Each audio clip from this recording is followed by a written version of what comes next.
The year is 2010. An oilman named Greg Fleniken is watching the movie Iron 2 in his hotel room.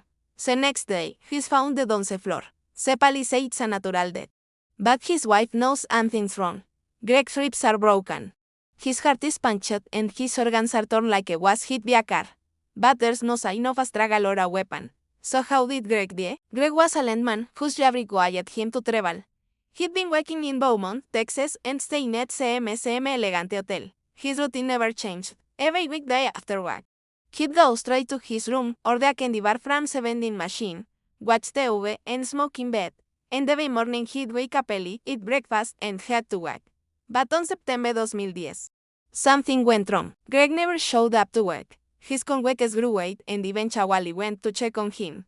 They let themselves into his room and found him lying on the floor. It looked like Greg had taken off his shirt and pants and was reaching for his shoes when he suddenly collapsed. There was no blood or signs of trauma. Greg's hotel room was tidy and nothing seemed out of place. To the police, it looked like a heart attack. But Susie, Greg's widow, wasn't convinced. She hired private investigator Ken Brennan. Brennan pored over Greg's timeline, studied the layout of the room, and even got his hands on the construction diagrams. He needed a breakthrough, and he was starting to lose hope until one detail clicked. The room next to Greg's had been occupied by an out-of-town electrician.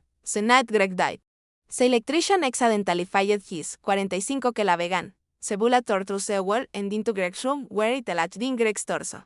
It was a perfect accident made. With this no. Let Brennan track down the electrician. WHO confessed to the accidental shooting. The police were skeptical.